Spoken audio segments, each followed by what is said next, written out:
மற்றும் சேவை வரியில் ஒரு மிகப்பெரிய பொருள் மற்றும் சேவை வரியில் ஒரு மிகப்பெரிய சீர்திருத்தத்தை நம்முடைய நிதியமைச்சர் திருமதி நிர்மலா சீதாராமன் அவர்கள் நேற்றைய தினம் வெளியிட்டிருக்கிறார். ஜிஎஸ்டி கவுன்சிலானது இந்த சீர்திருத்தத்தை அங்கீகரித்து கடந்த 8 வருடங்களாக மிக சிறப்பான முறையில் கடந்த 8 வருடங்களாக இந்திய மக்கள் இந்த ஜிஎஸ்டி என்று சொல்லப்படுகிற பொருள் மற்றும் சேவை வரியில் பயனடைந்து நாட்டினுடைய பொருளாதாரத்தை சீரும் சிறப்புமாக முன்னேற்றி கொண்டிருப்பது என்பது நரேந்திர மோடி அவர்களுடைய பாரதிய ஜனதா கட்சியினுடைய அரசினுடைய மிகப்பெரிய வெற்றியை பறைசாற்றுகிறது. இந்த ஜிஎஸ்டி வரியானது ஒரே நாடு ஒரே வரி, ஒரே பொருள் ஒரே வரி என்கின்ற அடிப்படையில் கடந்த 8 வருடங்களுக்கு முன்னாள் நிதியமைச்சர் திரு அருண் ஜேட்லி அவர்களால் சீரும் சிறப்புமாய் வெளியிடப்பட்ட பொழுதே சொன்னார், ஒரு சில வருடங்களில் இந்த வரியானது இன்னும் சீரமைக்கப்பட்டு மிக குறைந்த வரி விகிதத்தில் இந்த நாட்டு மக்களுக்கு வாங்கும் சக்தியை அதிகரிப்பதற்கு உண்டான ஒரு அற்புதமான சூழலை உருவாக்கும் என்று சொன்னார். அதற்கு ஏற்ப இந்த ஜிஎஸ்டி வரியானது நேற்றைய தினம் அறிவிக்கப்பட்டிருக்கக்கூடிய இந்த சீர்திருத்தங்களானது, இந்த சீரமைப்பானது சாமானிய மக்களுக்கு, நடுத்தர மக்களுக்கு, அதே மாதிரி விவசாயிகளுக்கு, அனைத்து பொதுமக்களுக்குமான, மாணவர்களுக்கு என்று பல்வேறு துறையினருக்கு இந்த ஜிஎஸ்டி வரியானது ஒரு அற்புதமான நிவாரணமாக அமையப் போகிறது. 18 விழுக்காடு, அதே மாதிரி நாம் 12லிருந்து 5, 18 என்கின்ற இரு வரிகள் மட்டுமே இனி அமலில் இருக்கும். பல்வேறு முக்கியமான நாம் அன்றாடம் பயன்படுத்தக்கூடிய பொருட்கள் 0, அதாவது வரியே இல்லாத ஒரு சூழ்நிலையும், 18 விழுக்காடாக இருந்த பல்வேறு அத்தியாவசிய பொருட்கள் 5 விழுக்காடாகவும், 12 விழுக்காடாக இருந்த பல்வேறு அத்தியாவசிய பொருட்கள் 5 விழுக்காடாகவும் குறைக்கப்பட்டிருக்கிறது. 65 லட்சம் பேர் தான் இந்த நாட்டில் வரி செலுத்தி கொண்டிருந்த ஒரு சூழ்நிலையை மாறி கிட்டத்தட்ட 1.5 கோடி பேருக்கு மேலாக 2025 நம்முடைய ஜிஎஸ்டி வரி செலுத்தக்கூடியவர்களாக உயர்ந்திருக்கிறது என்று சொன்னால் எந்த அளவிற்கு நம்முடைய நாடு வளர்ச்சியை பெற்றிருக்கிறது என்பதை நாம் உணர முடிகிறது. இந்த ஜிஎஸ்டி வரி குறைப்பின் மூலமாக அனைத்து பொருட்களுடைய விலையும் குறையவிருக்கிறது. இந்த மாதம் 22ஆம் தேதி முதல் அமலுக்கு வரவிருக்கின்ற இந்த வரியானது ஒரு மிகச்சிறந்த முறையில், அற்புதமான முறையில் வடிவமைக்கப்பட்டு இந்த வரி குறைப்பின் மூலமாக அத்தியாவசிய பொருட்களுடைய விலை மட்டுமல்ல, மக்கள் அன்றாடம் பயன்படுத்தக்கூடிய அனைத்து, நான் ஒரு மிகப்பெரிய பட்டியலே என்னால் கொடுக்க முடியும், அனைத்துமே விலை குறைகிறது. இது குறையிறதுனால என்ன ஆகும்னு கேட்டிங்கன்னா, வாங்கும் சக்தி அதிகரிக்கும். பொருளாதாரத்தில் வாங்கும் சக்தி அதிகரித்தால் அந்த நாட்டினுடைய பொருளாதாரம் உயரும். அதிக பொருட்களை அதிகமாக வாங்குகிற ஒரு சூழ்நிலை உருவானால் உற்பத்தி உயரும். உற்பத்தி உயர்ந்தால் தொழிற்சாலைகள் உயரும். தொழிற்சாலைகள் உயர்ந்தால் வேலைவாய்ப்பு பெருகும். வேலைவாய்ப்பு பெருகினால் தனிமனித வருவாய் அதிகரிக்கும். ஒரு நாட்டினுடைய மிக அத்தியாவசியமான தேவை இதுதான்.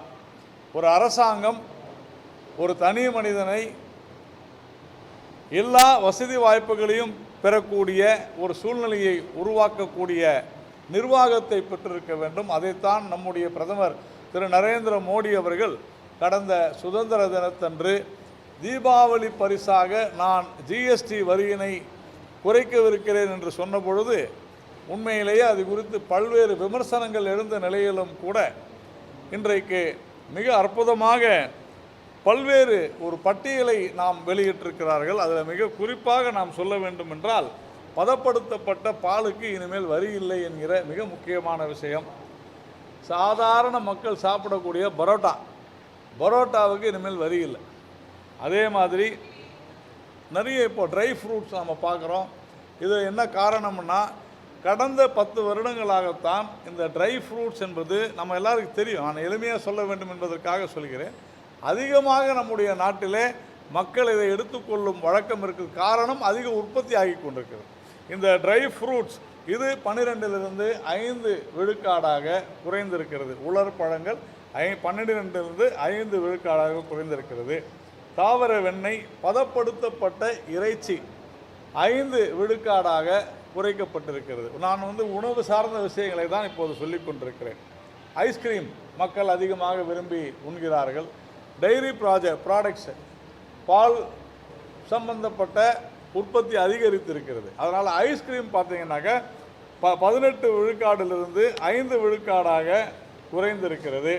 சர்க்கரை நோய், டயபெட்டிக் பேஷண்ட்ஸ், இவங்களுக்கு 12% அந்த சர்க்கரை அந்த வியாதி உள்ளவர்கள், வியாதி என்று சொல்வதை விட அந்த டிசார்டர் உள்ளவர்கள், அவர்களுக்கான உணவு 12 விழுக்காடிலிருந்து 5 விழுக்காடாக குறைக்கப்பட்டிருக்கிறது. குளிர்பானங்கள், இதில் நாம் எல்லோரும் பார்க்குறோம். நாம் நிறைய பேர் குடிநீர் குடிக்கிறத விட்டுட்டு பெரிய குளிர்பானங்களில் போனோம். அதை லக்ஸுரி 18லிருந்து 40 விழுக்காடாக உயர்த்தி இருக்கிற நேரத்தில் இளநீர், நம்முடைய தென்னை மரத்திலிருந்து எடுக்கக்கூடிய இளநீருக்கான அதை பதப்படுத்தி உண்கிற இளநீருக்காக, சாதாரண இளநீருக்கு டேக்ஸ் இல்லை, பதப்படுத்தி அதை பாட்டிலில் போட்டோ இல்லை பேக்கெட்டில் போட்டோ விற்கிற இளநீருக்கு 12லிருந்து 5 விழுக்காடாக குறைக்கப்பட்டிருக்கிறது. அதே மாதிரி குடிநீர், மினரல் வாட்டர், அதுவும் 5 விழுக்காடாக குறைக்கப்பட்டிருக்கிறது. மூலிகை பானங்கள், சாதாரணமாக நம்ம பெப்சி, கோக் மாதிரியான விஷயங்களை அதிகமாக இப்போது 5லிருந்து 18 ஆகிற அதே நேரத்தில், அதாவது 18லிருந்து 40 ஆகிற அதே நேரத்தில் நம்ம மூலிகை பானங்களை 18 விழுக்காடிலிருந்து 5 விழுக்காடாக குறைத்திருக்கிறார்கள். மூலிகை பானங்கள், அதாவது நம்முடைய தாவரங்களிலிருந்து பெறக்கூடிய அந்த பானங்களை குறைத்திருக்கிறார்கள். அப்போது இது நம்முடைய உடல் நலத்திற்கு, நம்முடைய இயற்கையிலே வளரக்கூடிய, நம் நாட்டிலேயே நாம் தயாரிக்கக்கூடிய இந்த குளிர்பானங்கள் இனிமேல் அதிகமாக பயன்படுத்தப்படும். அது நம்முடைய உடலுக்கு நல்லதாக இருக்கும். அதே மாதிரி பல்வேறு மருத்துவ உபகரணங்கள் 12, 18 என்கிற விழுக்காட்டிலிருந்து தற்போது 5 விழுக்காடாக அவை குறைக்கப்பட்டிருக்கிறது. பல விஷயங்களுக்காக உபயோகப்படுத்துகிற sulphuric acid, nitric acid, ammonia, இது எல்லாமே குறைச்சிருக்கிறாங்க. அதே மாதிரி டெய்லி நாம் பயன்படுத்துகிற முக பவுடர், ஃபேஸ் பவுடர், தலைக்கு தடவிக்கிற எண்ணெய், ஹேர் ஆயில், ஷாம்பு, சோப்பு, சீப்பு, இந்த மாதிரி தினந்தோறும் நாம் பயன்படுத்தக்கூடிய அனைத்துமே 18%லேருந்து, பல்பொடி, பேஸ்ட்டு, இது எல்லாமே 18லிருந்து 5 விழுக்காடாக குறைக்கப்பட்டிருக்கிறது. இதனால் என்னென்னு யோசனை பண்ணி பார்த்தீங்கன்னா, நம்முடைய மாதாந்திர செலவு சேமிப்புக்கு உள்ளாகும். நம்முடைய செலவுகள் குறைக்கப்பட்டு சேமிப்புகள் அதிகமாகும். சேமிப்புகள் அதிகமானால் நம்முடைய குடும்பத்தினுடைய வருவாய் பெருகுவதோடு பாதுகாப்பு ஏற்படுகிறது.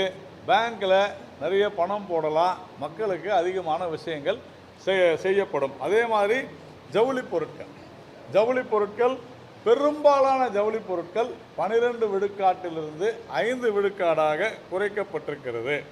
செருப்புகள் 12, சாதாரணமாக எல்லாரும் இன்றைக்கி செருப்போடாத ஆளே இல்லைன்னு சொல்லலாம்.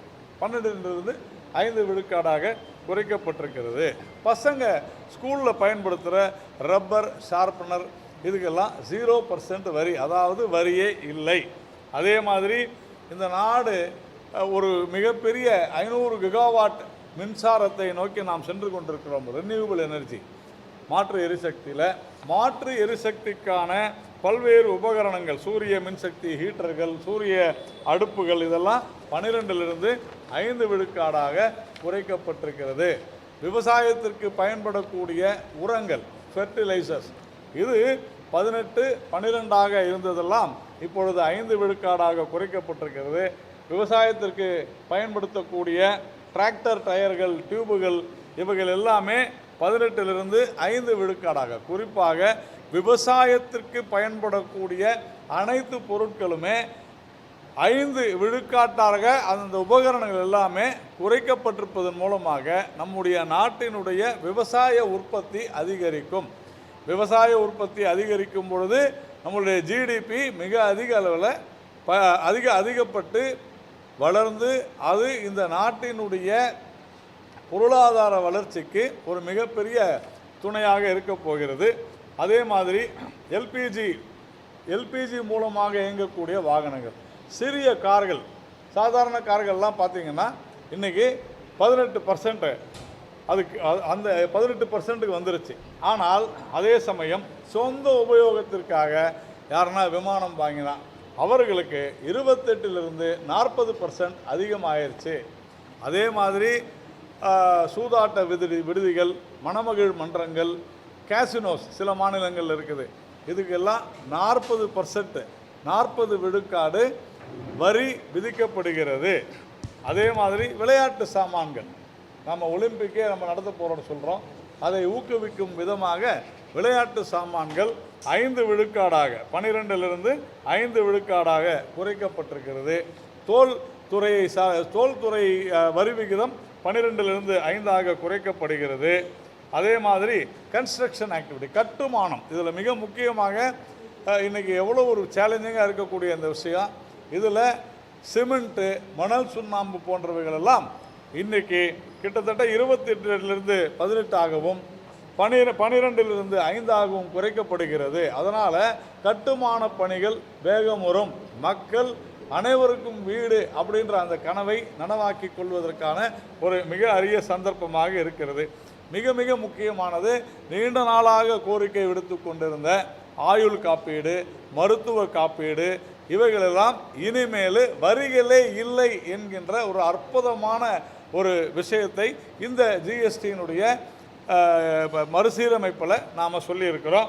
ஜாப் ஒர்க் பண்ணக்கூடிய சாதாரண மக்கள், அதாவது அவங்க ஒரு பொருளை தயாரிப்பவங்களாக இருக்க மாட்டாங்க, ஒரு தொழிற்சாலைக்கு தயாரித்து கொடுக்கக்கூடிய ஒரு பணியினை மேற்கொள்பவர்களுக்கு 12% இருந்த அந்த வரியானது 5 விழுக்காடாக இப்பொழுது குறைக்கப்பட்டிருக்கிறது. இது இந்த நாட்டினுடைய ஒரு மிகச்சிறந்த, நான் ஏற்கனவே சொன்னது போல 66.5 லட்சம் பேர் வரி செலுத்தி கொண்டிருந்தார்கள் ஜிஎஸ்டி வருவதற்கு முன்னால். இன்றைக்கி 1.5 கோடிக்கு மேலாக ஜிஎஸ்டி வரி செலுத்தக்கூடிய வியாபாரிகள் இருக்கிறார்கள். இந்த அளவு இது இன்னும் மேலும் பெருகும். இப்போது பல மாநிலங்கள், தமிழ்நாட்டில் கூட நம்முடைய தமிழக நிதி அமைச்சர் கூட சொன்னார், இந்த மாதிரி தங்கம் தென்னரசு அவர்கள், இதனால் எங்களுக்கு வரி வருவாய் இழப்பு ஏற்படும்னு சொன்னாங்க. ஆனால் ஜிஎஸ்டியினுடைய நம் தமிழகத்தை எடுத்துக்கொண்டால் மட்டுமே கூட இந்தியா முழுவதும் எல்லா மாநிலத்திலும் வரி வருவாய் உயர்ந்திருக்கிறது. தமிழ்நாட்டிலும் வரி வருவாய் கடந்த 8 வருடங்களில் பல மடங்கு உயர்ந்திருக்கிறது. கடந்த வருடம் கூட 10 விழுக்காடு நம்முடைய வருவாய் அதிகரித்திருக்கிறது. இதை சட்டசபையிலே திரு ஓபிஎஸ் அவர்கள் நிதியமைச்சராக இருந்த பொழுது சொன்ன போதும் கூட, ஆனால் இங்கு வருவாய் குறைகிறது என்பது போன்ற ஒரு மாயையை உருவாக்கி இருக்கிறார்கள். அது சரியல்ல. வரி வருவாய் உயர்ந்திருக்கிறது, இனி மேலும் உயரும். உதாரணத்திற்கு சொல்ல வேண்டும் என்றால், நான் ஏற்கனவே சொன்னது போல ஒரு 10,000 ரூபாய் ஒரு பொருளுக்கு 28 விழுக்காடு வரி என்று இருந்தால் அது 2,800 ரூபாய். ஆனால் அந்த 10,000 மதிப்புள்ள ஒரு பொருள் இனிமேல் 15,000 ரூபாய்க்கு மேலே விற்கும். அது 18 விழுக்காடாக குறைந்தால் கூட நம்முடைய வரி வருவாயானது குறையாது. சாதாரண மக்கள் வாங்க முடியும். அதே சமயம் அது நாட்டுக்கு மிக பயனுள்ளதாக இருக்கும் என்பதுதான் அடிப்படை. மீண்டும் சொல்கிறேன், இந்த வரி வருவாயின் மூலமாக, இந்த வரி குறைப்பின் மூலமாக வரி வருவாய் அதிகரிக்கும், மக்கள் பயன்பெறுவர், சாதாரண மக்களுடைய வாங்கும் சக்தி அதிகரிக்கும். வாங்கும் சக்தி அதிகரிப்பதன் மூலமாக நம்முடைய தொழிற்சாலைகள் பெருகும், அதனால் உற்பத்தி பெருகும். உற்பத்தி பெருகுவதனால நம்முடைய வேலை வாய்ப்புகள் அதிகரிக்கும். வேலை வாய்ப்புகள் அதிகரிப்பதனால நம்முடைய மக்களுடைய தனிமனித வருவாய் பெருகும். தனிமனித வருவாய் பெருகுவதன் மூலமாக நாட்டினுடைய பொருளாதாரமும் பெருகும். எல்லாவற்றுக்கும் மேலாக இந்த ஜிஎஸ்டியின் மூலமாக இன்றைக்கி என்ன நடக்கப் போகுதுன்னு சொன்னால், நம் நாட்டினுடைய கட்டமைப்பு பெருகப் போகிறது. ஏனென்றால் வீட்டு உபயோகப் பொருட்கள் கூட, நீங்கள் ஏசி, ஃப்ரிட்ஜு, வாஷிங் மிஷின் எது எடுத்தாலும் எல்லாமே இப்போது கிட்டத்தட்ட 10 விழுக்காடு குறைய போகிறது, விலை குறையும். சரி சார், இப்போது நம்ம கடந்த முறை நாம் பார்த்தோம், ஒரு 120 ரூபாய் விற்றுக்கிட்டு இருந்த ஒரு சினிமா டிக்கெட்டு ஜிஎஸ்டி வரி வந்ததன் மூலமாக 99 ரூபாவா ஆயிடுச்சு. 21 ரூபாய் குறைஞ்சி போச்சு. ஆனால் தமிழ்நாட்டில் அதை பொறுக்க முடியாமல் இங்கே இருக்கக்கூடிய ஒரு சிலர் செய்த காரணத்தினால அது மறுபடியும் 150 ரூபாய்க்கு போயிடுச்சு. ஜிஎஸ்டினால் இல்லை. ஜிஎஸ்டியினால் விலை குறைந்து தான் போகுமே தவிர ஜிஎஸ்டியினால் விலை அதிகமாகாது. நாம் ஏற்கனவே சொன்னோம், வரக்கூடிய ஆண்டுகளில் ஜிஎஸ்டியில் பல்வேறு சீர்திருத்தங்கள் மேற்கொள்ளப்படும் என்று. இன்றைக்கி 5, 12, 18, 28 என்று இருந்தது. கிட்டத்தட்ட 2 ஸ்லாப் வரி விகிதம் 5ம் 18ம் என்று ஆகியிருக்கிறது. இதில் மிக குறிப்பாக இந்த புகையிலை பொருட்கள், சிகரெட் போன்ற பல்வேறு விஷயங்களை, உடல் நலத்திற்கு தீங்கானவைகளை 40 விழுக்காடாக நாம் ஆக்கி இருக்கிறோம். அதுவும் அதிகபட்ச விலையில் அந்த வரி செலுத்தப்பட வேண்டும் என்று இந்த ஜிஎஸ்டியினுடைய சீர்திருத்தம் சொல்கிறது. அதனால் இந்த ஜிஎஸ்டி வரி என்பது எப்படி 8 வருடங்களுக்கு முன்னால் இது ஒரு மிகப்பெரிய புரட்சி என்று சொன்னோமோ, அது போன்ற ஒரு மிகப்பெரிய புரட்சியை இந்த ஜிஎஸ்டி என்கிற இந்த சீர்திருத்தமானது புகுத்தி இருக்கிறது. ஒரே ஒரு வேண்டுகோள் தான் நம்முடைய வர்த்தகர்களுக்கு, குறிப்பாக தமிழ்நாட்டில் இருக்கக்கூடிய வியாபார பெருமக்களுக்கு ஒரு வேண்டுகோள். எல்லா பொருட்களிலுமே, கிட்டத்தட்ட எல்லா பொருட்களிலுமே, ஒரு சில பொருட்களை தவிர எல்லா பொருட்களிலுமே கிட்டத்தட்ட 7 to 15 அல்லது 16 விழுக்காடு விலை குறையும். அந்த விலை குறைப்பினுடைய பயனை மக்கள் அனுபவிக்க வேண்டும். தயவு செய்து பொருட்களுடைய விலையை உயர்த்தாமல் பொருட்களுடைய விலையை குறைக்க வேண்டும். அதை இங்கு இருக்க, நான் ஏற்கனவே சினிமா டிக்கெட் சொன்னேன், அதுக்காக தான் அது சொன்னேன். அன்று நடந்தது போல மீண்டும் நடக்காமல் இந்த விலை குறைப்பினுடைய பயனை பொதுமக்களுக்கு, மாணவர்களுக்கு, விவசாயிகளுக்கு, பெண்களுக்கு எல்லாவற்றையும் நாம் கொண்டு போய் சேர்க்க வேண்டும். அது சேர்ப்பதன் மூலம் மட்டும்தான் நாம் ஒரு அற்புதமான வரக்கூடிய ஒரு சில வருடங்களை இன்றைக்கு நாம் பார்க்கிறோம். அமெரிக்காவிலேருந்து டாரிஃப் போடுறாங்க. ஆனால் நம்ம முதலமைச்சர் என்ன சொல்கிறாரு, ஸ்டாலின் அவர்கள், எங்கேயோ குஜராத்தில் இருக்கிறவங்களுக்கு பயன்படுத்தக்கூடிய வகையில் இந்த டாரிஃப் ரஷ்யாவிலிருந்து பெட்ரோல் வாங்குறீங்க, ஆனால் டெக்ஸ்டைல், குறிப்பாக ஜவுளி, திருப்பூரில் இருக்கிறவங்களுக்கு இதை பாதிக்குதே அப்படின்னு கேட்டார். இன்றைக்கி 12%லேருந்து 5% குறைச்சாச்சு, 5%ஆக குறைச்சாச்சு. இப்போது இதே முதலமைச்சர் அவர்கள் இப்படி ஒரு பொறுப்பற்ற தன்மையோடு பேசி இருப்பது என்பது வன்மையாக கண்டிக்கத்தக்கது. ஏனென்றால் இன்றைக்கு பல நாடுகள் ஒன்றிணைந்து இந்த டாரிஃபை நாம் ஏற்க முடியாது என்று சொல்லியிருக்கிறோம். பேச்சுவார்த்தை தொடர்ந்து நடைபெறும். ஆனால் ரஷ்யாவிலிருந்து வாங்கக்கூடாது அப்படின்னு சொன்னால், எங்களுக்கு எங்கே விலை கம்மியாக கிடைக்குதோ அங்கே தான் வாங்குவாங்க. அதில் தவறாக குஜராத்தில் இருக்கக்கூடிய சுத்திகரிப்பு நிறுவனங்கள் என்று தவறாக உண்மைக்கு புறம்பாக பேசியிருக்கிறார் முதலமைச்சர் மு.க.ஸ்டாலின் அவர்கள். ஏனென்றால் இந்த எண்ணெய் சுத்திகரிப்பு நிறுவனங்கள் குஜராத்தில் மட்டும் இல்லை, தமிழ்நாட்டில் கூட இருக்குது. தமிழ்நாட்டில் இருக்கக்கூடிய நம்முடைய இந்திய அரசாங்கத்தினுடைய சுத்திகரிப்பு நிறுவனங்கள் கூட ரஷ்ய எண்ணெயை வாங்கி அதை சுத்திகரித்து இங்கே நமக்கு 100 ரூபாய்க்கு விற்கிறாங்க. ஒருவேளை ரஷ்யாவிலிருந்து நாம் வாங்கவில்லை என்று சொன்னால் இந்த நிறுவனங்கள் என்ன செய்திருக்கோம்? அமெரிக்காவில் தான் வாங்கணும். அமெரிக்கா என்ன செய்வாங்க? அதிகமாக எண்ணெய் கொடுக்கக்கூடிய, கச்சா எண்ணெய் கொடுக்கக்கூடிய ரஷ்யா கொடுக்கலன்ற பொழுது டிமாண்ட் அதிகரிக்கும். அப்போது டிமாண்ட் அதிகரிச்சதுன்னா என்ன செய்வாங்க? தேவை அதிகரித்தால் விலையை ஏற்றுவாங்க.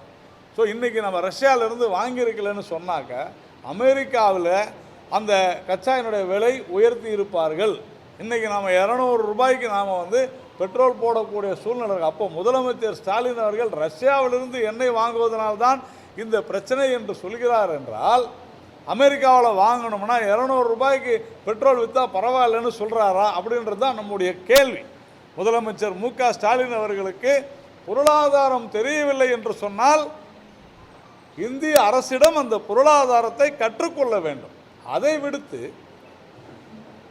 உண்மையிலேயே பொறுப்பற்ற முறையில் பேசுவது என்பது ஏற்றுக்கொள்ள முடியாது. அதையெல்லாம் தாண்டி இதையெல்லாம் சமாளிப்பதற்காகத்தான் இந்த ஏற்றுமதிக்கு கூட இந்த டெக்ஸ்டைல், இந்த ஜவுளி இப்போது குறைந்திருக்கிறது. ஆனால் அதையெல்லாம் நாம் சொல்லியிருக்கிறோம்.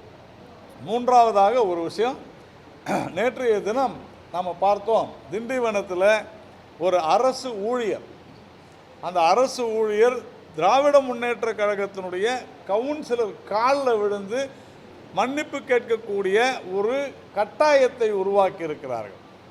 இது குறித்து பாரதிய ஜனதா கட்சியை சேர்ந்த நம்முடைய தலைவர் திரு நயினார் நாகேந்திரன் அவர்கள், முன்னாள் தலைவர் திரு அண்ணாமலை அவர்கள், நான் உட்பட பலர் கண்டித்தும் கூட இன்னி வரைக்கும்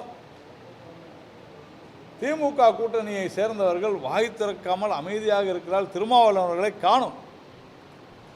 ஆனால் இன்னைக்கு தூத்துக்குடியில் நம்முடைய மக்களவை உறுப்பினர் கனிமொழி அவர்கள் இன்று சென்றிருக்கும் பொழுது பத்திரிகையாளர்கள் கேட்கிறார்கள், என்ன உங்களுக்கு வேணும் அப்படின்னு கேட்கும் பொழுது, பத்திரிகையாளர்கள் இது குறித்து பேசும் பொழுது அவரால் பதில் சொல்ல முடியாமல் வாய்மூடி அவர் அங்கிருந்து சென்றிருப்பது என்பது எந்த அளவிற்கு கனிமொழி அவர்கள் கூட இந்த அரசாங்கத்தினுடைய திராவிட முன்னேற்ற கழகத்தினுடைய அராஜகத்தினாலே வாயெடுத்து போய் இருக்கிறார் என்பதை நம்மால் உணர முடிகிறது. இந்த பத்திரிகையாளர் சந்திப்பு என்பது ஜிஎஸ்டி குறித்த ஒரு விளக்கத்தை நாம் கொடுக்க வேண்டும் அப்படின்றதுக்காக தான் இதை நம்ம கூட்டினோம். இந்த சீரமைப்பு எதிர்க்கட்சிகள் விமர்சனங்கள் தாராளமாக விமர்சனம் செய்வதில் தவறில்லை. ஆனால் ஒரு பொருளோடு, ஒரு அர்த்தத்தோடு, பொறுப்போடு விமர்சனம் செய்தால் நாம் அதற்கான விளக்கத்தை கொடுக்க முடியும். ஒரே ஒரு விஷயந்தான், நாங்கள் சவால் விடுகிறோம், எந்த ஒரு பொருளும் விலை குறையக்கூடாது, இந்த விலை அதிகரிக்கக்கூடாது, எந்த ஒரு பொருளும் விலை குறைய வேண்டும். ஆனால் தமிழ்நாட்டில் இதை பார்த்து சரி செய்து இதை அமலுக்கு கொண்டு வருவதற்கு யார் பொறுப்பு என்றால் மாநில அரசு தான் பொறுப்பு, வணிக வரித்துறை தான் பொறுப்பு. ஆனால் அவர்கள் வேகமாக விறுவிறுப்பாக செயல்பட வேண்டும் என்பதைத்தான் நாம் தொடர்ந்து வலியுறுத்துகிறோம். தமிழக அரசு உறுதியாக செயல்பட வேண்டும். எந்த ஒரு வர்த்தகரும் அல்லது நிறுவனமோ இந்த வரி குறைப்பை தங்களுக்கு சாதகமாக பயன்படுத்தி கொள்ளாமல் இருப்பதற்கு உண்டான அனைத்து நடவடிக்கைகளையும் மாநில அரசு எடுக்க வேண்டும். இதை முதலமைச்சர் திரு மு.க.ஸ்டாலின் அவர்கள் உறுதி செய்ய வேண்டும். ஏதோ நாளைக்கு ஒரு ஸ்டேட்மெண்ட் கொடுக்கக்கூடாது, ஜிஎஸ்டி வரி குறைஞ்சது ஆனால் பொருள் விலை குறையிலே அப்படின்னு சொன்னால் அதற்கு காரணம் மாநில அரசு தான் என்பதில் யாருக்குமே மாற்று கருத்து இருக்க முடியாது. அதனால் பழைய தூக்கி எங்கேயோ தூக்கி போட்டு போயிடலாம்னா நினைக்கக்கூடாது. இங்கே இருக்கக்கூடிய வணிக வரித்துறையினுடைய அதிகாரிகள் தொடர்ந்து இதற்காக பாடுபட வேண்டும். 1.5 கோடியாக இருக்கக்கூடிய எண்ணிக்கை 2 கோடியாக 2.5 கோடியாக உயரும், வருவாய் உயரும். ஆனால் அதே சமயம் மக்களுடைய வரிச்சுமை குறையும். வரிச்சுமை குறைந்தால் அவர்களுடைய சேமிப்பு அதிகரிக்கும், சொத்து அதிகரிக்கும், வாங்கும் சக்தி அதிகரிக்கும். வாங்கும் சக்தி அதிகரிக்கும் பொழுது நம்முடைய தொழில் முன்னேற்றம் அதிகரிக்கும். இதையெல்லாம் நாம் மனதிலே கொண்டு இந்த ஜிஎஸ்டி வரி குறைப்பினை நாம் வரவேற்று, இந்த ஜிஎஸ்டி வரி குறைப்பு என்பது ஒரு மிகப்பெரிய ஒரு புரட்சி. இந்த நாட்டில் எப்படி ஜிஎஸ்டி, இது ஜிஎஸ்டி 2.0 என்று சொல்லலாம், அந்த அளவிற்கு ஒரு அற்புதமான ஒரு சீர்திருத்தத்தை நாம் இங்கே செய்து காட்டியிருக்கிறோம். இது உலக அரங்கிலே பேசப்படும். உலகம் முழுக்க இந்தியாவினுடைய இந்த அற்புதமான நாளை உலகம் முழுக்க பார்த்து கொண்டிருக்கிறார்கள். கடந்த 2-3 நாட்களாக பங்கு சந்தை கூட அதிகரித்து கொண்டிருக்கிறது என்பதை நாம் உணர்ந்து கொள்ள வேண்டும். இதை நாம் நம்முடைய மக்களுக்கு இந்த பயன் சென்றடைவதற்கு தமிழக அரசு ஒத்துழைக்க வேண்டும் என்று கேட்டுக்கொள்கிறேன். நன்றி. உங்களுக்கு எதனா கேள்வி இருந்தால் கேளு.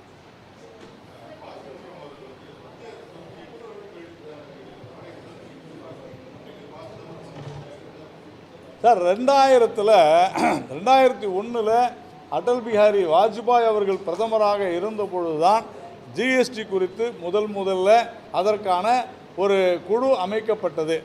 அதுவும் அன்றைய மேற்கு வங்காளத்தினுடைய நிதியமைச்சர் கம்யூனிஸ்ட் கட்சியில் இருந்த ஒரு தலைமையில் தான் குழுவே அமைச்சாங்க. ஆனால் அதற்கு பிறகு வந்த 2004 வந்த ஐக்கிய முற்போக்கு கூட்டணி ஆட்சி, சிதம்பரம் அதில் நிதியமைச்சராக இருந்தார். அவர் என்ன நடவடிக்கை எடுத்தார் கொண்டு வரத்துக்கு? ஜிஎஸ்டியை அவங்க கொண்டு வருவதற்கான எந்த நடவடிக்கைன்னு அவங்களுக்கு தெரியல.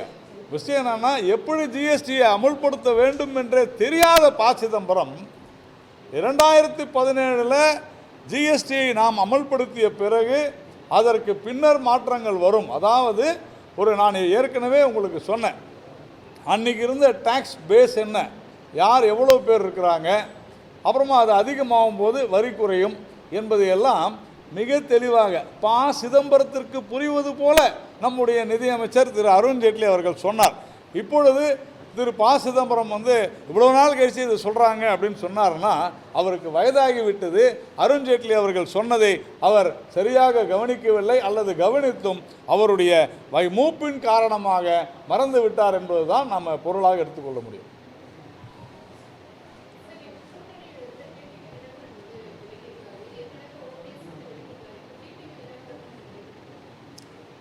தேர்தல் காலத்தில் கூட்டணி யாரெல்லாம் தேசிய ஜனநாயக கூட்டணியில் இருப்பார்கள் என்பதை நீங்கள் பார்க்கத்தான் போகிறீர்கள். அதனால் இது ஏதோ முறிவு பிரிவு அப்படிலாம் எதுவுமே கிடையாது. திராவிட முன்னேற்ற கழகத்திற்கு எதிராக, திராவிட முன்னேற்ற கழகத்தை தோற்கடிக்க வேண்டும் என்று நினைப்பவர்கள் யாராக இருந்தாலும் நம்முடைய தேசிய ஜனநாயக கூட்டணிக்கு, அஇஅதிமுக தலைமையிலே இருக்கக்கூடிய தமிழகத்தில் இருக்கக்கூடிய கூட்டணிக்கு வருவார்கள் என்ற நம்பிக்கை நமக்கு உறுதியாக இருக்கிறது. தேர்தலுக்கு இன்னும் நிறைய நாட்கள் இருக்கிறது. பாசிட்டிவாக இருக்கு. இல்லை, நான் அதான் சொல்கிறேம்மா. இப்போது விடுதலை சிறுத்தைகள் எடுத்துங்க, தொடர்ந்து தொல் திருமாவளவன் அவர்கள் திராவிட முன்னேற்ற கழகத்தை அந்த கூட்டணியில் இருந்து கொண்டே எப்படி விமர்சித்து வருகிறார். அதே மாதிரி கம்யூனிஸ்ட் எல்லாரையும் வச்சுக்கிட்டே சொல்கிறார், நாங்கள் இப்படிலாம் இருக்க மாட்டோம். அது அவர்கள் பேரம் பேசுவதற்காக அப்படி பேசுகிறார்கள். தேசிய ஜனநாயக கூட்டணியில் திமுகவை எதிர்க்கக்கூடிய அனைத்து ஜனநாயக சக்திகளும் உறுதியாக ஒன்றிணைவார்கள். நீங்கள் பார்க்கத்தான் போகிறீர்கள். இல்லை, அவர் பாரதிய ஜனதா கட்சியை நோக்கி இதை சொல்லவில்லை.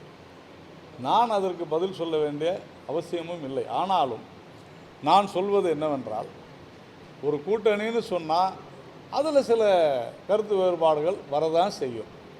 ஆனால் ஐக்கிய முற்போக்கு கூட்டணியில், அதாவது இண்டி கூட்டணியில் இருக்கக்கூடிய கட்சிகள் வெறும் வியாபாரத்திற்காக, நம்முடைய கம்யூனிஸ்ட் தோழர்கள் சொல்வது போல, நாங்கள் மட்டும் காசு வாங்கலை திமுக கிட்ட, விடுதலை சிறுத்தைகள் கூட வாங்கியிருக்கிறாங்க அப்படின்னு சொல்லக்கூடிய அளவிற்கு வர்த்தகம் சார்ந்து இருக்கக்கூடிய அந்த கூட்டணியோடு எங்களுடைய கூட்டணியை தயவு செய்து ஒப்பிடாதீர்கள். நான் சொல்வது எல்லாமே வரக்கூடிய காலங்களில் அனைவரும் திமுகவிற்கு எதிராக இருக்கக்கூடிய அனைத்து கட்சிகளும் ஒரே குடையின் கீழே தேசிய ஜனநாயக கூட்டணி என்கிற அந்த குடையின் கீழே அது யாராக இருந்தாலும் உறுதியாக வருவார்கள் என்பதை மட்டும்தான் நான் சொல்ல முடியும். நீங்கள் தினம் தினம் ஒவ்வொருத்தர் சொல்கிறதுக்கெல்லாம் நான் பதில் சொல்ல முடியாது. ஏனென்றால் அப்படி பார்த்தீங்கன்னா இது வரைக்கும் ஸ்டாலின் பதில் சொல்லியிருக்காரான்னா கிடையாது. திருமாவளவன் அவர்களுக்கு ஸ்டாலின் பதில் சொல்லியிருக்காரா? சண்முகத்துக்கு ஸ்டாலின் பதில் சொல்லியிருக்காரா? பன்ருட்டி வேல்முருகன் அந்த கட்சியினுடைய எம்எல்ஏ எப்படியெல்லாம் விமர்சனம் பண்ணியிருக்கிறாரு, பதில் சொல்லியிருக்கிறாங்களா? அதெல்லாம் இல்லை. ஆனால் கூட்டணி என்பது தேர்தல் காலத்தில் வரக்கூடியது. அதற்குள்ளாக பல்வேறு கருத்து வேறுபாடுகள் அல்லது ஏதாவது விமர்சனங்கள் வந்தாலும் கூட எங்களை பொறுத்தவரையில் தமிழ்நாட்டில் திராவிட மாடல் ஆட்சி என்று சொல்லி சட்டம் ஒழுங்கு சீர்கேடு, குற்றங்கள் பெருகுதல், பாலியல் வன்கொடுமைகள் இப்படி தொடர்ந்து நடைபெற்று கொண்டிருக்கிற இந்த ஆட்சியை அகற்ற வேண்டும் என்று சொல்பவர்கள், நினைப்பவர்கள் யாராக இருந்தாலும் இங்கு தேசிய ஜனநாயக கூட்டணியை பல்வேறு கருத்து வேறுபாடுகள் இருந்தாலும் கூட ஏற்றுக்கொள்வார்கள். எல்லாரும் ஒன்றா இருந்தாங்கன்னு சொன்னால் கட்சியே தேவையில்லையே. எல்லாரும் ஒன்று தான் அப்படின்னு சொல்லிட்டா கட்சி எல்லோரும் ஒரே கட்சியில் இருந்தலாம். அதனால் அது இல்லை விஷயம். அதனால் உறுதியாக எனக்கு நம்பிக்கை இருக்கிறது, அனைவரும் ஒன்றாக இணைந்து செயல்படுவார்கள். நான் திராவிட முன்னேற்ற கழகத்தை எதிர்ப்பவர்கள் யாராக இருந்தாலும் அவர்களுக்கு ஒரே இலக்கு தான், திமுகவை எதிர்க்கணும், திமுகவை தோக்கடிக்கணும். அப்படின்னா தேசிய ஜனநாயக கூட்டணிக்கு வருவாங்க. நீங்கள் இவர் வருவாரா அவர் வருவாரா அப்படி இல்லை. திமுகவை எதிர்க்க வேண்டிய ஆட்சியை அகற்ற வேண்டும் என்று நினைப்பவர்கள் யாராக இருந்தாலும் அவர்களுக்கு பல்வேறு கருத்து வேறுபாடுகள், ஒருவர் மீது ஒருவர் கருத்து வேறுபாடு இருந்தாலும் அதெல்லாம் களையப்படும் என்று தான் நான் சொல்கிறேன். இல்லை, அது நீங்கள் எப்படி வேணால் எடுத்துங்க. நான் அதை பற்றி ஒன்றும் ரொனால்டு எப்படி வேணால் எடுத்துக்கலாம்.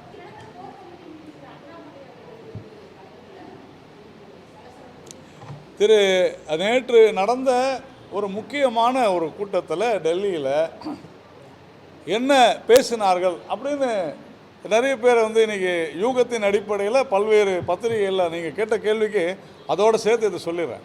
பல்வேறு பத்திரிகைகளிலும் தொலைக்காட்சிகளும் ஏன் சில விவாதங்களே கூட நடந்திருக்கின்றன. இதையெல்லாம் பார்க்கும் பொழுது என்னை தவறாக புரிந்து கொள்ள வேண்டாம். ஊடகங்கள் ஆக்கப்பூர்வமான விஷயங்கள் ஏதாவது இருந்தால் அதை பேசலாம். ஒரு கட்சி ஒரு அறைக்குள்ளே தலைவர்கள் அமர்ந்து பேசுவது ஊடகங்களுக்கு தெரியப்படுத்த வேண்டும் என்று சொன்னால் கண்டிப்பாக நாங்கள் அதை தெரியப்படுத்துவோம். அப்படி அந்த பேசப்பட்ட விஷயங்களை செயல்படுத்தும் பொழுது தானாகவே அது உங்களுக்கு செய்தியாக வரும். திரு அண்ணாமலை அவர்களிடம் இது கேள்வி கேட்கப்பட்டது. திரு அண்ணாமலை அவர்கள் தெளிவாக பதில் சொல்லியிருக்கிறார். தான் ஏன் போகவில்லை என்று சொல்லியிருக்கிறார். அதை ஒரு விவாத பொருளாக்குவது என்பது தேவையற்றது என்பது என்னுடைய கருத்து. பாரதிய ஜனதா கட்சி பல தலைவர்களை, இங்கே ஒற்றை தலைமை கிடையாது, இங்கே பல தலைவர்களை கொண்ட ஒரு கட்சி, எல்லோருக்கும் ஒரே இலக்கு தான். அதனால் இந்த யூகங்களை எல்லாம் பேசுபொருளாக்குவதையும் எங்களுடைய கட்சியில் அமைப்பு சார்ந்த விஷயங்களை நாங்கள் விருப்பப்பட்டால் அதை ஊடகங்களுக்கு சொல்லுவோம், தேவைப்பட்டால் சொல்லுவோம். அது பொதுமக்களுக்கு செய்யக்கூடிய பல்வேறு விஷயங்களைத்தான் நாங்கள் பேசியிருப்போம். எங்களுடைய ஸ்ட்ராட்டஜியை நாங்கள் டெய்லி சொல்லணுன்ற அவசியம் இல்லை. அதனால தான் ஒரு அறைக்குள்ளே உட்காந்து பேசுகிறோம். இல்லைன்னா கேமரா முன்னாடி உட்காந்து பேசலாமே. அதனால் உறுதியாக அதற்கான நேரம் வரும் பொழுது உறுதியாக நாங்கள் சொல்லுவோம். இது எங்களுடைய உட்கட்சியில் நாங்கள் விவாதிக்கக்கூடிய, மக்கள் நலன் சார்ந்த நாங்கள் விவாதிக்கக்கூடிய விஷயங்களை உறுதியாக அதனுடைய செயல்பாடுகளை உங்களுக்கு சொல்லுவோம்.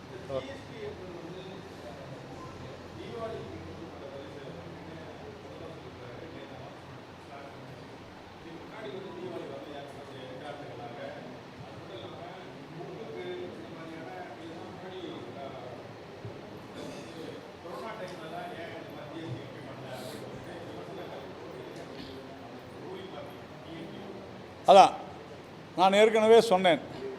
முதிர்ச்சி இல்லாத, பொறுப்பில்லாத, கொஞ்சம் கூட அடிப்படை புரிதல் இல்லாது பேசுகின்றார் முதலமைச்சர். அவர் சார்ந்த கட்சியினரும் அப்படித்தான் பேசுவார்கள். ஜிஎஸ்டியை பொறுத்தவரையில் உலகம் முழுவதுமே எல்லா வரிகளுமே ஒரு சீர்திருத்தங்களுக்கு உட்பட்டது தான். முதல்லையே ஜிஎஸ்டி வந்த பொழுதே நான் சொன்னேன், இப்போ இவரை கேட்ட பொழுது கூட சொன்னேன், 10 வருடங்கள் ஆட்சியில் காங்கிரஸ் இல்லாத போது கொண்டு வர முடியாத ஒரு விஷயத்தை நாங்கள் கொண்டு வந்திருக்கிறோம். அதை நாங்கள் ரிஃபார்ம் சீர்திருத்தம் செய்யும் பொழுது அதற்கான கால அவகாசம் பிடிக்கும்.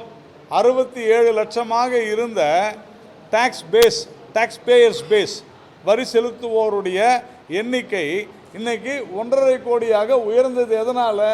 ஜிஎஸ்டி கொண்டு வந்ததுனால. அப்போது இது இன்னும் இந்த ரிஃபார்ம்ஸை நம்ம கொண்டு வரணும்னு சொன்னால் அதற்கான நேர காலம் பிடிக்கும். மேபி இன்னும் ஒரு சில வருடங்களில், இன்னொரு 8 வருஷம் கழிச்சோ 10 வருஷம் கழிச்சோ பிஜேபி ஆட்சி தான் இருக்க போகுது, வேறு எந்த ஆட்சியும் வரப்போகுது இல்லை. அப்போ நீங்கள் பார்ப்பீங்க, ஏன் நீங்கள் ஒரே வரியை 8 வருஷம் முன்னாடியே கொண்டு வரலன்னு கேட்பீங்களா? 5 வரியாக இருந்ததை இப்போ நம்ம 2ஆக மாற்றி இருக்கிறோம். இது ரிஃபார்ம். ஜிஎஸ்டி அப்படி தான் செய்ய முடியும். வரி என்பது ஒரு மிகப்பெரிய சீர்திருத்தம். அந்த சீர்திருத்தத்தை நாம் செய்திருக்கிறோம். இது புரியாமல் இவர்கள் பேசுகிறார்கள். எப்படி ரஷ்யாவில் ஏன் பெட்ரோல் வாங்குறீங்கன்னு ஒரு சீஃப் மினிஸ்டர் கேட்கலாமா? அப்போ அவர் என்ன சொல்லியிருக்கணும்? நான் 200 ரூபாய் கொடுக்குறேங்க பெட்ரோலுக்குன்னு சொல்லியிருக்கணும். இல்லை தமிழ்நாட்டில் 200 ரூபாய்க்கு தான் பெட்ரோல் விற்கணும்னு சொல்லுவாரா? இப்படி கொஞ்சம் கூட பொருளாதாரம் புரியாதவரை நாம் ஒரு முதலமைச்சராக பெற்றிருக்கிறோம் என்ற வருத்தப்பட வேண்டியிருக்கு. அதனால தான் இந்த ஜிஎஸ்டியில் அப்படி பேசுகிறாங்க. ஓகே,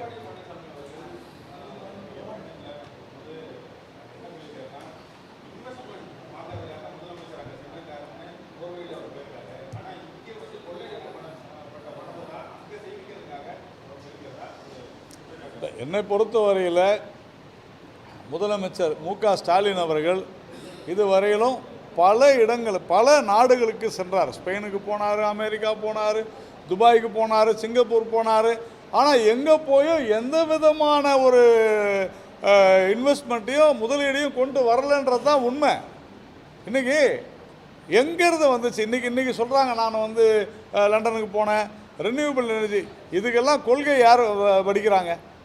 ரெனியூபிள் எனர்ஜியுடைய கொள்கையை யார் உருவாக்குறாங்க? இன்றைக்கி இதே ரெனியூபிள் எனர்ஜி 5%க்கு 12லிருந்து 5%க்கு இந்த மாற்று எரிசக்திக்கான இந்த உபகரணங்களை இந்த ஜிஎஸ்டி சீர்திருத்தத்தில் நம்ம குறைச்சிருக்கிறோம். அப்போது இந்த கடந்த 2 நாட்களுக்கு முன்னால் வந்த ஆய்வில் கூட தமிழ்நாட்டில் தொழிற்சாலைகள் அதிகம், மார்த்தட்டிக்கிட்டார் முதலமைச்சர். தமிழ்நாட்டில் தொழிற்சாலைகள் அதிகம், தமிழ்நாட்டில் தொழிலாளர்கள் எண்ணிக்கை அதிகம். ஆனால் இன்னொன்று நடுவில் கொஞ்சம் பக்கத்தை காணும் அப்படின்ற மாதிரி விட்டுட்டார். என்ன? இண்டஸ்ட்ரியல் அவுட்புட்டு அதை விட்டுட்டார். இண்டஸ்ட்ரியல் அவுட்புட்டில் நாம் பின்தங்கி இருக்கிறோம்ன்றதை ஏன் ஏற்றுக்க மாட்டேங்கிறீங்க? ஏன் இண்டஸ்ட்ரியல் அவுட்புட்டில் உற்பத்தியில் நாம் பின்தங்கி இருக்கிறோம்? ரீசெண்டாக இருக்கக்கூடிய சமீபத்திய தொழில்நுட்பம் சார்ந்த தொழில்களை நாம் கொண்டு வருவதற்கு தவற விட்டு விட்டோம். 30 கிகாவாட் ஆலை அமைய இருக்கிறது குஜராத்தில். இன்றைக்கி செமிகண்டக்டர் அவ்வளவு பெரிய ஒரு மிகப்பெரிய புஷ், அவ்வளவு பெரிய ஊக்கம் கொடுத்து ஆக்கம் கொடுத்து இந்திய அரசாங்கம் பல 1000 கோடி ரூபாய்களை கொடுத்து செமிகண்டக்டர் இந்தியாவிலே இது வரைக்கும் தயாரிக்க முடியாத ஒரு சூழ்நிலையில் ஒரு வருடத்திற்குள்ளாக இன்றைக்கி 5 அல்லது 6 தொழிற்சாலைகளை நாம் கொண்டு வந்திருக்கிறோம். குஜராத், மகாராஷ்டிரா, கர்நாடகா, தெலுங்கானாவில். ஏன் தமிழ்நாட்டுக்கு கொண்டு வர முடியவில்லை? தமிழ்நாட்டு வருவாய் அதிகரித்திருக்கோம். ஏன் அதிகரிக்கலைன்னு சொன்னால் இங்கே இருக்கக்கூடிய லஞ்சம் ஊழல் தான் காரணம். அந்த ஊழலை ஒழிக்க வேண்டும். அதுதான் திரு எடப்பாடி பழனிசாமி அவர்கள் சொல்லி இருக்கிறார். இவர் ஏன் போனார்னு எனக்கு தெரியல. ஏன்னா கண்டிப்பாக இதனால் எந்த விதமான முதலீடும் இந்தியாவுக்கு வரல, இப்பயும் வரப்போகிறது இல்லை. தொடர்ந்து நாம் சொல்லி கொண்டு தான் இருக்கிறோம். இங்கே இல்லாத ஒரு துறையில் போய் சார் வாடகைக்கு எடுத்து ஒரு அறையை எடுத்து அந்த வாடகை அறையில் ஈவே ராமசாமி அவர்களுடைய படத்தை திறந்துட்டு ஆஹா ஆக்ஸ்போர்ட் பல்கலைக்கழகத்தில் திறந்துட்டோம்னு சொல்கிறது எந்த விதத்தில் நியாயம்?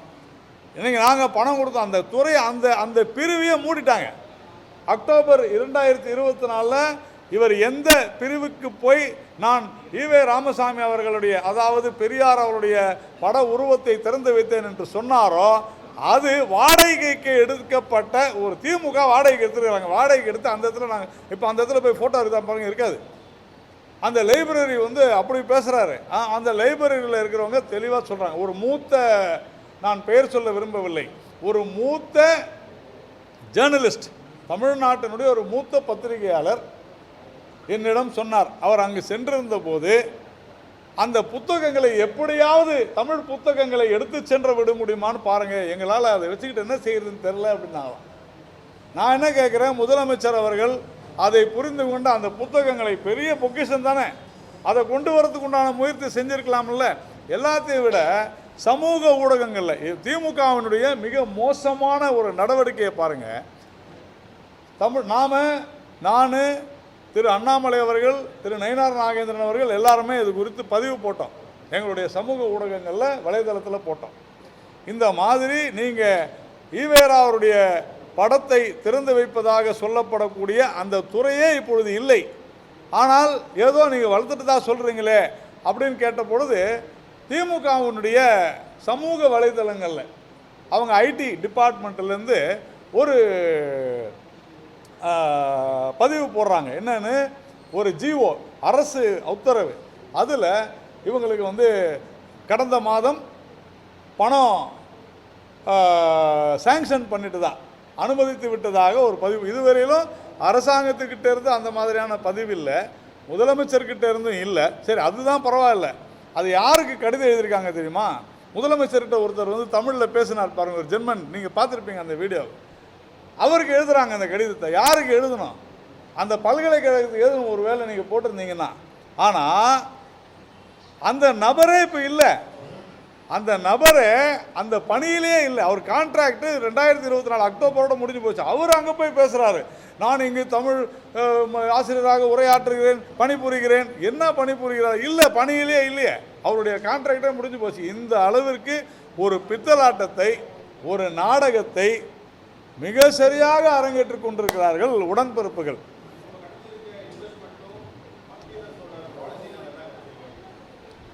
தமிழ்நாட்டில் கடந்த 10 வருடங்களில் வந்திருக்கக்கூடிய அனைத்து மூலதனங்களும் மத்திய அரசாங்கத்தினுடைய கொள்கையினால், மத்திய அரசாங்க திட்டங்களால் வந்தது என்று தெளிவாக சொல்கிறேன். நான் சொல்லுகிறேன், தூத்துக்குடியில் முதலமைச்சர் அவர்கள் கடந்த 2 வாரங்களுக்கு முன்னால் என்ன பேசினார்? தூத்துக்குடி எப்படி மிக சிறப்பாக வரப்போகிறது தெரியுமானார். நான் சொல்கிறேங்க, தூத்துக்குடியில் துறைமுக விரிவாக்கம், தூத்துக்குடியில் விமான நிலைய விரிவாக்கம், தூத்துக்குடியில் நெடுஞ்சாலை, தேசிய நெடுஞ்சாலை, இது இல்லாத தூத்துக்குடி எப்படி வளர முடியும் சொல்லுங்கள்? இதையெல்லாம் செய்தது யார்? மத்திய அரசாங்கம். இல்லைன்னு மறுக்க முடியுமா? இன்றைக்கி வந்து பெரிய பெரிய ட்ரக்கில், கண்டெய்னரில் கார் போகுது, விண்டு மில் வந்து தூத்துக்குடி போர்ட்டிலேருந்து போகுது. யார் காரணம்? இந்த அரசாங்கம். 10 வருடம் இருந்தாங்க திமுக அங்கம் வகித்த காங்கிரஸ் கூட்டணி அரசு. அன்றைக்கி செஞ்சாங்களா தூத்துக்குடி துறைமுக விரிவாக்கத்தை? இன்றைக்கி பிஜேபி அரசு, நரேந்திர மோடி அவர்கள் தலைமையிலான அரசு தான் செஞ்சுருக்கு. அதனால் எந்த ஒரு கட்டமைப்பாக இருந்தாலும் அதனுடைய காரணம் யார் என்றால் மத்திய அரசு தான். அதன் அடிப்படையில் மத்திய அரசு கட்டமைப்பை பெருக்கியதால் தான் திமுக அரசு காலரை தூக்கி விட்டுக்குதுன்றது தான் உண்மை. ரைட்.